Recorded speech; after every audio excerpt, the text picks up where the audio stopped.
2 मिनिटं।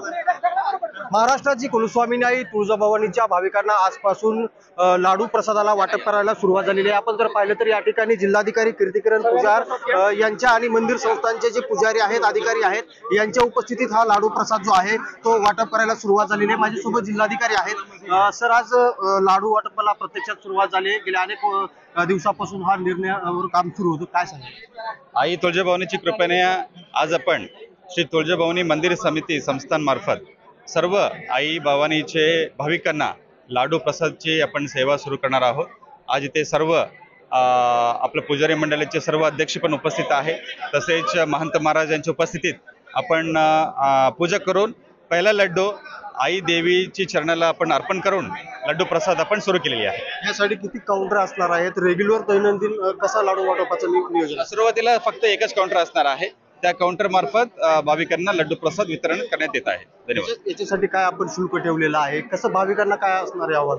अगदी आपण या लड्डू नॉट प्रॉफिट नो लॉस या प्रमाणे आपण प्रत्येक लड्डू 30 रुपयाप्रमाणे भाविकांना देणार आहोत।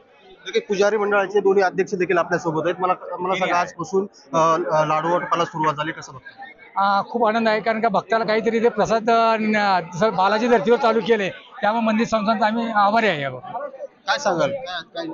गेल्या अनेक दिवसापासून भाविक भक्तांची ही मागणी होती की तुळजाभवानीला आल्यानंतर कुठला तर आपल्याला प्रसाद मिळाला पाहिजे, आणि पूर्वी लाडूचा प्रसाद दिला जात होता।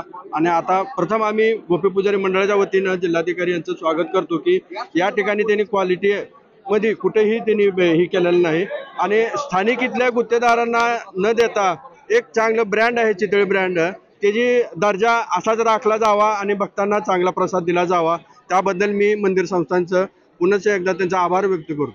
देखील आपण जर पाहिलं तर अगदी आजपासून या लाडू वाटपाला सुरुवात झालेली आहे, आणि जिल्हाधिकारी तथा मंदिर संस्थांचे अध्यक्ष कीर्तिकिरण पुजार त्याचबरोबर इतर अधिकारी यांच्या उपस्थितीत या लाडू वाटपाच्या जी उपक्रम आहे त्याला सुरुवात करण्यात आली आहे। बालाजी सुरवशे, साम टीव्ही, तुळजापूर, धाराशिव। आता isakal.com आहे देशातील नंबर 1 ची मराठी न्यूज वेबसाईट। प्रत्येक अपडेटसाठी isakal.com ला नक्की भेट द्या।